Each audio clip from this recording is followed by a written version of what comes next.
Chrysanthemum by Kevin Henkes.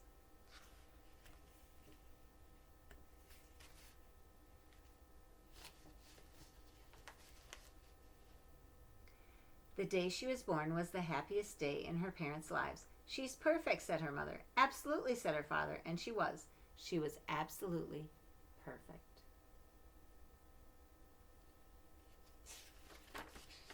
"Her name must be everything she is," said her mother. "Her name must be absolutely perfect," said her father, and it was. Chrysanthemum. Her parents named her Chrysanthemum. Chrysanthemum grew and grew and grew, and when she was old enough to appreciate it, Chrysanthemum loved her name. Check out all the cool things she's doing on that page.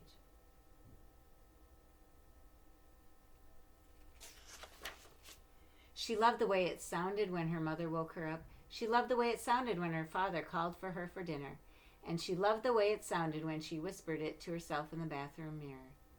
Chrysanthemum, chrysanthemum, chrysanthemum. Chrysanthemum loved the way her name looked when it was written with ink on the envelope. She loved the way it looked when it was written with icing on her birthday cake. And she loved the way it looked when she wrote it herself with her fat orange crayon. Chrysanthemum, chrysanthemum, chrysanthemum. So cool. Do you think it would fit on one of those name cards we do at the beginning of the day? I'm not sure. I'd have to write kind of skinny.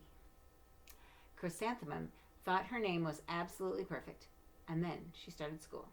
On the first day, Chrysanthemum wore her sunniest dress and her brightest smile, and she ran all the way.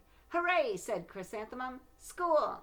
But when Mrs. Chudd took roll call, everyone giggled upon hearing Chrysanthemum's name. Don, Eve, Lois, Al, Les, Kay, Max, Sue, Bill, Pat, Tom, Sam, Ken, Joe, Rita, Victoria, Chrysanthemum. Do you notice most of the other kids had short names? "It's so long," said Joe. "It scarcely fits on your name tag," said Rita, pointing. "I'm named after my grandfather," said Victoria. "You're named after a flower." Chrysanthemum wilted. She did not think her name was absolutely perfect. She thought it was absolutely dreadful. The rest of the day was not much better. During nap time, Victoria raised her hand and informed Mrs. Chudd that Chrysanthemum's name was spelled with 13 letters. "That's exactly half as many letters as there are in the entire alphabet," Victoria explained. "Thank you for sharing that with us, Victoria," said Mrs. Chudd. "Now put your head down."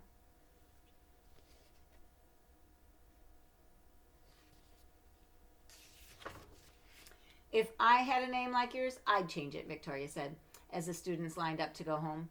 "I wish I could," thought Chrysanthemum miserably.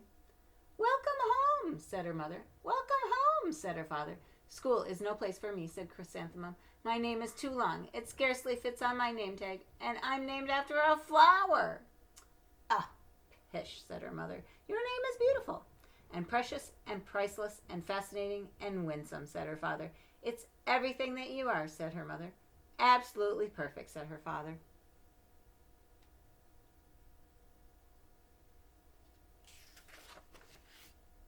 Chrysanthemum felt much better after her favorite dinner, macaroni and cheese with ketchup, and an evening filled with hugs and kisses and parcheesi. That night, Chrysanthemum dreamed that her name was Jane. It was an extremely pleasant dream.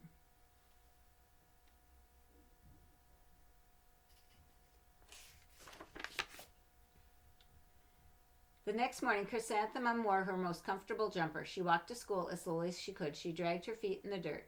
"Chrysanthemum, chrysanthemum, chrysanthemum," she wrote.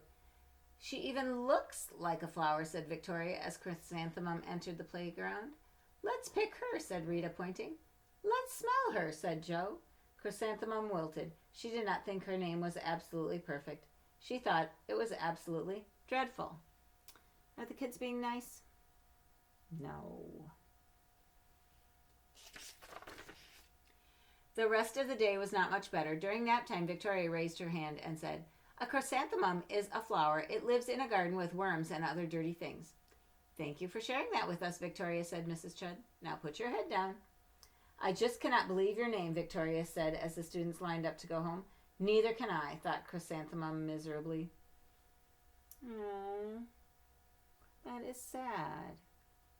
I think everybody has a special name. Chrysanthemum is very pretty."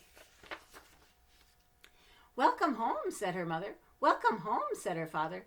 "School is no place for me," said Chrysanthemum. "They said I even look like a flower. They pretended to pick me and smell me." "Oh, pish," said her mother. "They're just jealous and envious and begrudging and discontented and jaundiced," said her father. "Who wouldn't be jealous of a name like yours?" said her mother. "After all, it's absolutely perfect," said her father. Chrysanthemum felt a trifle better after her favorite dessert, chocolate cake with buttercream frosting, and another evening filled with hugs and kisses and parcheesi.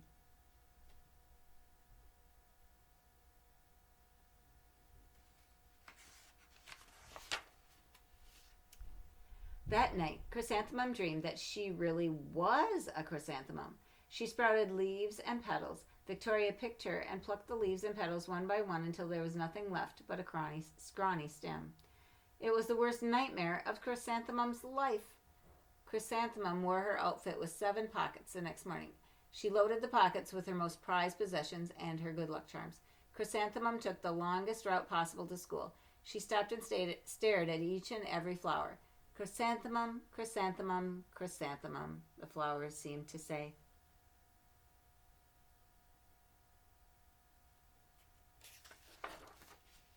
That morning, the students were introduced to Mrs. Twinkle, the music teacher. Her voice was like something out of a dream, as was everything else about her. The students were speechless. They thought Mrs. Twinkle was an indescribable wonder. They went out of their way to make a nice impression. Mrs. Twinkle led the students in scales. Then she assigned roles for the class musical.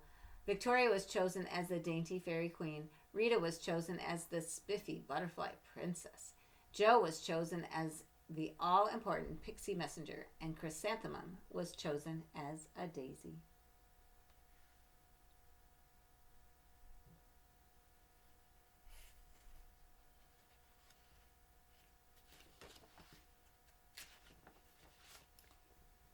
"Chrysanthemum's a daisy! Chrysanthemum's a daisy!"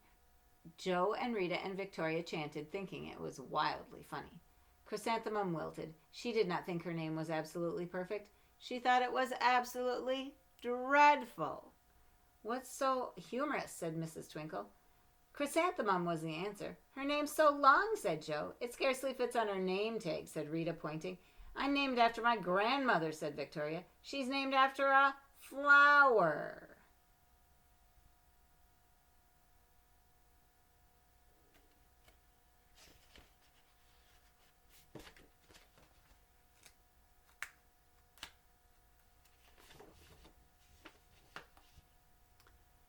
"My name is long," said Mrs. Twinkle.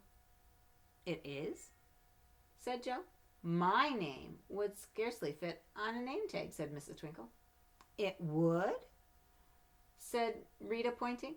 "And," said Mrs. Twinkle, "I'm named after a flower, too." "You are?" said Victoria. "Yes," said Mrs. Twinkle. "My name is Delphinium. Delphinium Twinkle. And if my baby is a girl, I'm considering Chrysanthemum as a name. I think it's absolutely perfect." Chrysanthemum could scarcely believe her ears. She blushed, she beamed, she bloomed. "Chrysanthemum, chrysanthemum, chrysanthemum." Ah, Miss Twinkle to the rescue.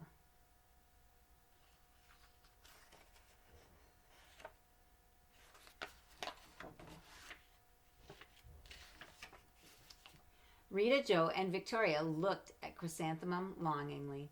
"Call me Marigold," said Jo. "I'm Carnation," said Rita, pointing. "My name is Lily of the Valley," said Victoria. Chrysanthemum did not think her name was absolutely perfect. She knew it.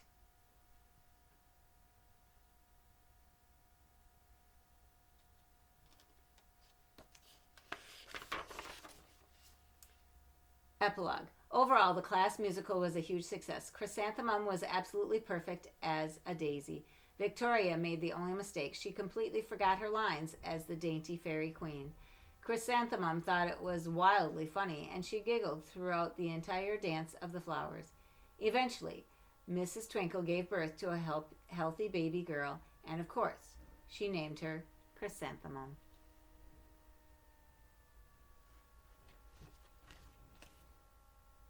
Everybody has a special name. So perfect.